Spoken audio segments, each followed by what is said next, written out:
I have a friend who owns a business. He's a dear and wonderful friend. Love him to death.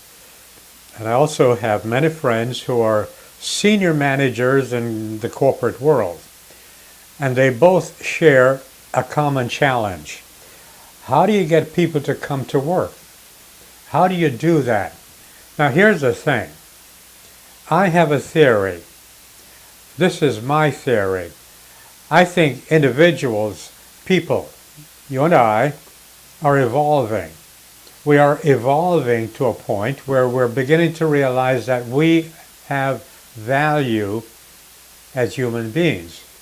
We're evolving to the point where we see that our purpose of life is to be happy. The old mantras are no longer working. What am I talking about? Well, for many, many years, people were told that they ought to go to bed early, they ought to be working their you-know-what off all day, work hard, be in servitude, be a slave, early to bed, makes a man healthy and wise. You should work now while you're alive so that you will be rewarded in heaven. These sort of arguments are no longer holding for a lot of people. They're beginning to think for themselves. And the word blasphemy no longer holds the power as it once did. Why? Because the source of that argument is in question. Here's what I think. I think people are evolving. And people, it's not that they don't want to work, they must have a reason to work. Flipping hamburgers or counting beans, doing things that machines can do, the same tedious task over and over and over again. Well, it's beginning to weigh heavily on individuals. And what they want to do, they want to be creative.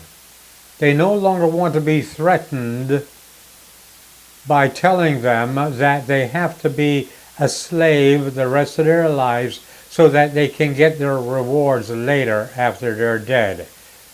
That argument is no longer valid to a lot of people. So, what's the challenge? The challenge, I think, to my business owner, my friend who is a business owner, and to my friends who are in the corporate world, is to humanize their employees. And this is what I mean. You have to present the job as an extension of the individual's own creativity. In other words, you have to present the job as one that has no artificial ceiling. Flipping hamburgers, there is a ceiling, okay? It is owned by a franchisee who spent a lot of money to get that franchise. You can only go so far and you will never go any further. So you have to present the job as something that has no ceiling. If you want them to work, then you've got to hold the carrot of being the assistant manager or the manager. In other words, they have to be working towards a job where their own sense of value and self-esteem will be utilized later. You understand? And that's my thing. They have got to look at human beings as people with value, self-esteem, and you got to present the carrot. You've got to be motivated to do a job that their own sense of worth and sense of creativity will be utilized. Of course, I could be wrong. That's why we have these little chit-chat. And if I'm wrong, then you, in thinking for yourself, will show me where I am wrong, and together we learn.